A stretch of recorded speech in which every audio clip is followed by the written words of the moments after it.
선교사님이 노방에서 복음을 전했을 때 한 이슬람 교도가 찾아와서 이렇게 질문했습니다. 우리는 당신네 기독교도들이 가지고 있지 않는 아주 중요한 한 가지를 가지고 있습니다. 그것이 무엇인지 압니까? 이렇게 거드름을 피우면서 물어보았습니다. 대체 그것이 무엇입니까? 라고 스탠리 존스 선교사님 물어보았는데요. 그 이슬람 교도는 우리는요, 메디나에 마호멧 관이 있는 큰 무덤을 가지고 있습니다. 하지만 당신의 기독교도들은 예루살렘에 빈 무덤만 있지 않습니까? 이렇게 이야기를 했습니다. 성기사님은 감격의 눈물을 흘리면서 이렇게 대답했다고 합니다. 감사합니다. 당신의 말이 맞습니다. 그러나 그것이 바로 기독교가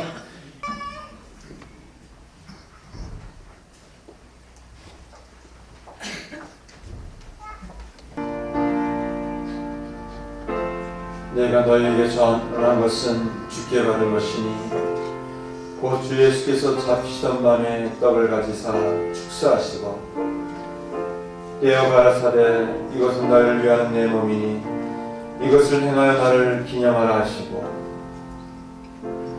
식후에 또한 이와 같이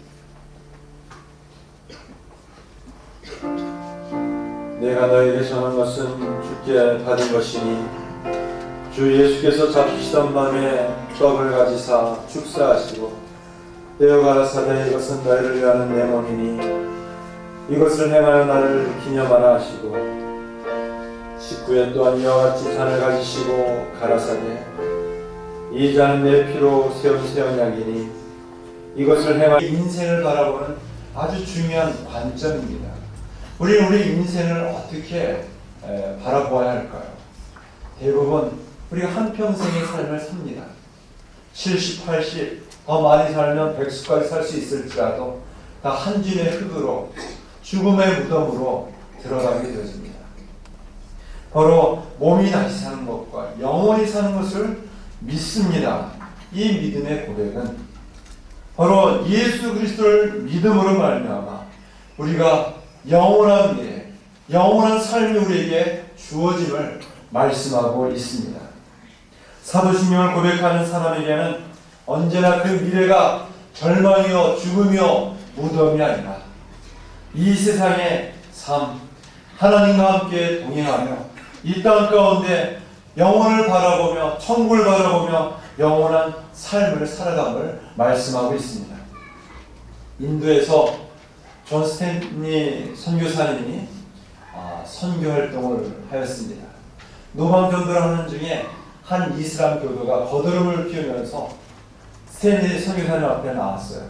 그러면서 우리는 당신의 기독교도들이 가지고 있지 않은 한 가지가 있어. 그것이 무엇인지 압니까? 하고 거드름을 피우면서 질문하였습니다. 우리는 메디나에 가면 마호메트가 죽은 그 무덤이 있는데 당신들은 이런 마호메트와 같은 이 무덤이 있습니까? 이렇게 물어보려면 무덤이 없습니다. 그 무덤은 빈 무덤입니다. 그 빈 무덤이야말로 다른 종교와 가장 근본적인 차이점입니다. 왜냐하면 예수님은 무덤 권세를 깨뜨리시고 부활하셨기 때문에 더 이상 무덤이 있을 필요가 없습니다. 라고 대답했다고 합니다. 네, 우리는 부활의 신앙을 믿습니다. 부활의 신앙을 고백합니다. 부활의 신앙을 가지고 이 땅 가운데 삶을 살게 됩니다. 사도들이 예수님의 부활을 직접 듣고 보고 경험하여서 그들이 이 사도 신경을 고백하였습니다. 이 사도 신경이 고백하는 부활의 신앙은 지어낸 것도 아닙니다. 꾸며낸 것도 아닙니다. 또한 어떤 신화에 불과한 것도 아닙니다. 그것은 사실입니다. 부활하신 예수님께서 직접 제자들에게 찾아오셔서 부활하신 몸을 직접 만지게 하시면서 예수님께서 친히 부활하신 것을 예고하시고 보게 하시고 듣게 하시고 체험함을 통해서 그들이 실제로 신앙 고백으로 사도 신명으로 고백한 것입니다. 몸이 다시 사는 것과 영원히 사는 것을 믿사옵나이다. 우리 한번 다 같이 한번 따라해 보겠습니다. 몸이 다시 사는 것과 영원히 사는 것을 믿습니다. 예수님이 부활했다라는 그 소식이 당시 예루살렘뿐 아니라 로마에도 급속도로 퍼지게 되었습니다. 예수님이 부활하신 사건은 당시에 중요한 그런 사건이었습니다. 이것은 실제로 부활을 목격한 많은 성도들의 입을 통하여서 예수 그리스도의 부활이 전해지게 되었습니다. 고린도전서 15장 5절에서 8절 말씀해 보면 그 중에서 그 당시에 부활을 목격한 사람이 여전히 많이 남아있다라고 이야기하고 있습니다. 그 중에서 만삭되지 못한 사도 바울에게도 부활하신 예수님께서 다메섹 도상에서 그를 만나주셨어. 그 부활의 신앙을 가지고 사도 바울은 고린도 교회를 향하여서 이야기하고 있습니다. 여전히 고린도 교회 성도들은 그 예수 그리스도의 부활에 대해서 잘 믿지 못했습니다. 어떻게 죽은 사람이 다시 살 수 있습니까? 죽으면 한 줌의 흙으로 돌아가는 것이지 어떻게 다시 살 수 있습니까? 그것은 꾸며낸 이야기고 신화입니다. 예수는 믿지만 부활은 못 믿습니다. 이렇게 고린도 교회 성도들이 사도 바울에게 문제를 제기하였습니다. 이에 대하여서 사도 바울은 부활이 없다면 우리의 믿는 것도 헛되고 모든 것이 다 헛된 것이다 라고 하면서 부활이 없다면 하나님께서 예수님을 살리지 않으셨을 것이다. 부활이 없다면 아무도 부활의 소망을 얻지 못할 것이다. 부활이 없다면 우리의 믿음도 다 쓸데없는 것이 된다. 부활이 없다면 우리는 예수님을 전하는 것이 다 거짓말이다라고 이야기하고 있습니다. 더 나아가서 부활이 없다면 세상에서 우리처럼 불쌍한 사람이 누가 있겠느냐라고 사도 바울은 반문하고 있습니다. 부활이 이렇게 중요하기 때문에 신약 성경 27권 중에서 17권에서 직접적으로 예수 그리스도의 부활을 증거하고 있습니다. 이것은 증거입니다. 확실한 그런 사실적으로 증명할 수 있는 그런 내용입니다. 또한 나머지 10권은 간접적으로 예수 그리스도의 부활을 나타내 보여주고 있습니다. 기독교는 바로 예수 그리스도의 부활을 통하여서 생겨나게 되었습니다. 흩어져서 예수 그리스도를 부인하고 도망갔던 제자들이 부활하신 예수님을 만난 이후에 예수 그리스도의 그 부활을 증거하기 위하여 약속한 성령을 기다리며 성령 충만함을 받았을 때 성령 충만함을 받고 예수 그리스도의 그 복음, 부활의 능력을 전하게 되었습니다. 우리가 주의 날로 예배를 드립니다. 주일을 성수합니다. 원래 구약의 유대교도들은 안식일날 하나님 앞에 예배를 드렸습니다. 우리가 왜 주일날 예배를 드립니까? 예수님께서 사흘 만에 다시 사신 그 날을 기념하기 위해 부활의 소망과 부활의 첫 열매가 되셨기에 모든 성도들이 하나님을 예배 드리는 겁니다. 우리가 세례식을 과영합니다. 성찬식을 과영합니다. 이 모든 것이 예수 그리스도의 죽으심과 예수 그리스도의 다시 사심에 초점을 맞추고 있습니다. 앞서간 모든 믿음의 성도들이 예수 그리스도의 그 부활을 바라보면서 이 땅 가운데 살다가 몸이 다시 사는 것과 영원히 사는 것을 믿고 살다가 앞서간 성도들이 하나님 앞에 가게 되었습니다. 부활신앙이 갖는 우리에 있어서 큰 축복이 있습니다. 유익이 있습니다. 그것이 무엇입니까? 예수님의 부활은 죽은 자가 다시 살아날 수 있다라는 사실을 우리에게 믿도록 하였습니다. 13절 말씀에 보면 만일 죽은 자의 부활이 없으면 그리스도로 다시 살지 못할세라고 말씀하고 있습니다.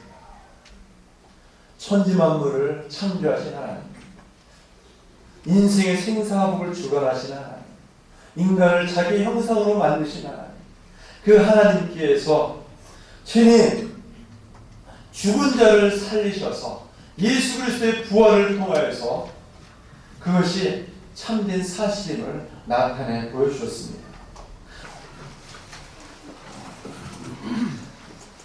이 성찬 예식은 예수님께서 친히 십자가에 못 박히시기 전날 밤에 제자들을 행하여 베푸셨던 예식이었고, 또한 모든 교회가 함께 행하는 예식입니다. 여러분들이 성찬 예식을 통하여 다시 한번 하나님 앞에서 믿음으로 결단하시기 바랍니다. 특별히 끊지 못하는 옛 습관이 있다면, 또한 제약이 있다면 끊어버릴 수 있게 해달라고 기도하시기 바랍니다. 그래서 떡과 잔을 마시고 먹으면서 다시 한번 하나님 앞에서 부활의 신앙을 갖고 살게 해달라고 기도하시면서 참여하시기를 바랍니다.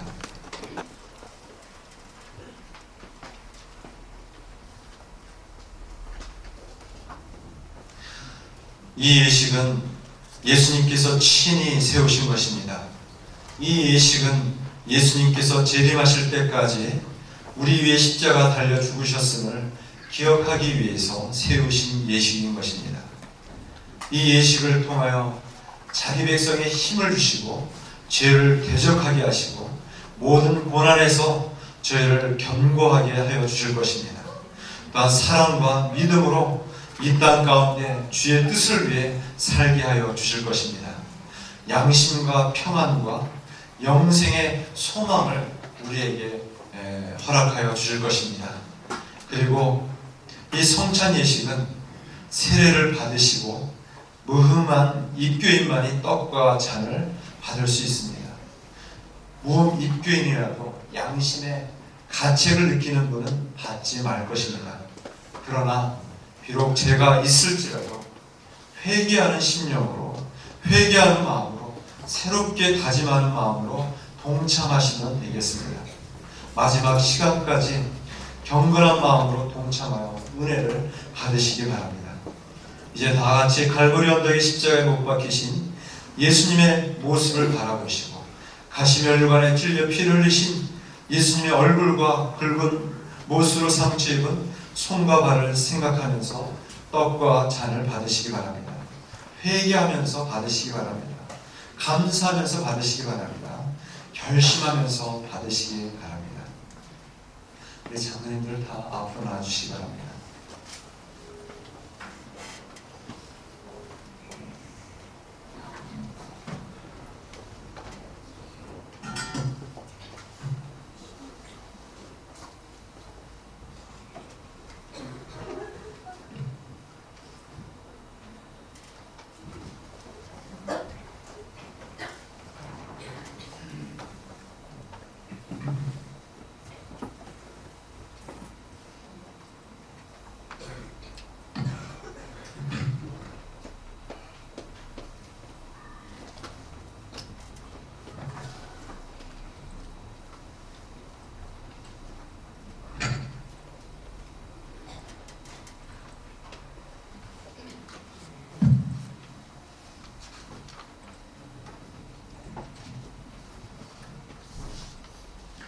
저희가 먹을 때 예수께서 떡을 가지사 축복하시고 떼어 제자들 주시며 가라사대 받아 먹으라 이것이 내 몸이라 하시고 예수님께서 먼저 떡을 나누시고 떡을 떼시기 전에 축복하셨습니다. 우리가 다 같이 지금 기도하시겠습니다. 우리를 죄와 사망에서 구원하기 위하여 십자가의 고난을 받으시고 부활하신 주님의 크신 은혜와 사랑을 감사드립니다. 지금 이 자리에 주님께서 친히 임재하여 주셔서 이 떡 위에 축복하여 주옵소서. 이 떡을 먹는 우리의 영안을 열어 주시옵소서. 우리의 믿음을 굳게 하여 주시옵소서. 십자가에 달리신 주님을 바라보게 하여 주시옵소서. 내 살을 먹는 자는 내 안에 거하고 나도 그 안에 거하겠다고 하셨사오니 이 시간 이 떡을 받는 자마다 주님을 모시고 살게 하여 주시고 세상을 이기며 사는 자가 되게 하여 주시옵소서. 세상보다 주님을 더욱 사랑하는 자가 되어 영생의 복을 누리게 하여 주시옵소서. 예수님의 이름으로 기도드리옵나이다. 아멘.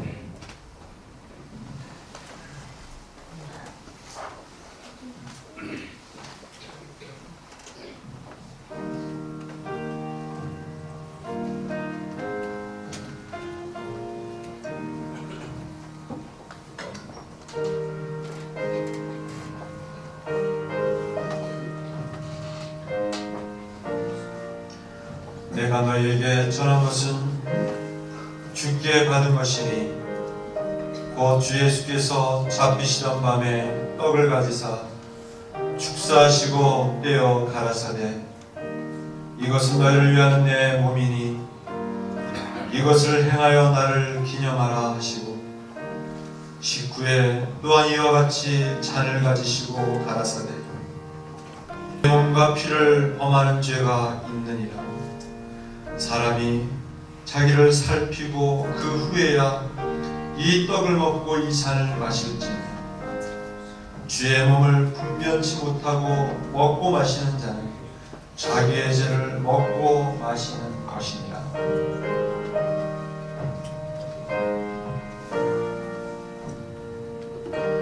진실로 진실로 너에게 이르노니 믿는 자는 영생을 가졌나니 내가 곧 생명의 떡이로다.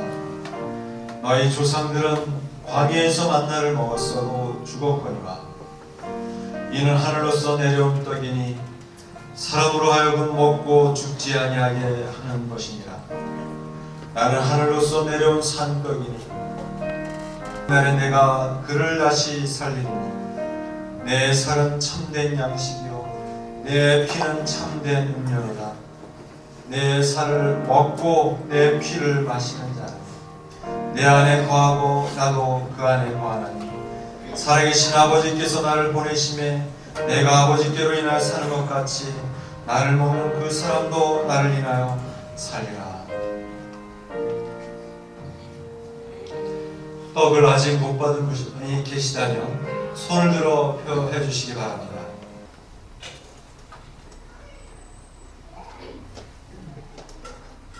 살해하시고 저에게 주시며 가라사대 너희가 다 이것을 마시라. 이것은 죄 사함을 얻게 하려고 많은 사람을 위하여 흘리는 바 나의 피 언약의 곧 언약의 피니라.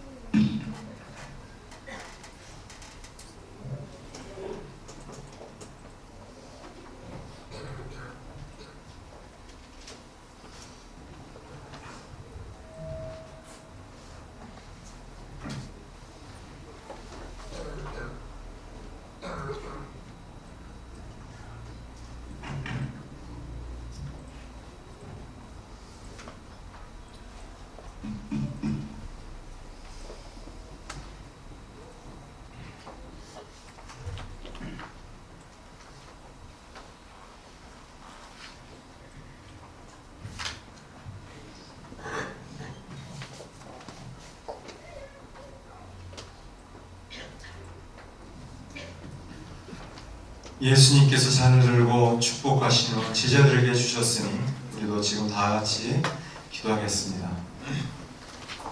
식후에 또한 잔을 가지사 살해하시고 저에게 주시면서 말씀하시기를 너희가 다 이것을 마시라.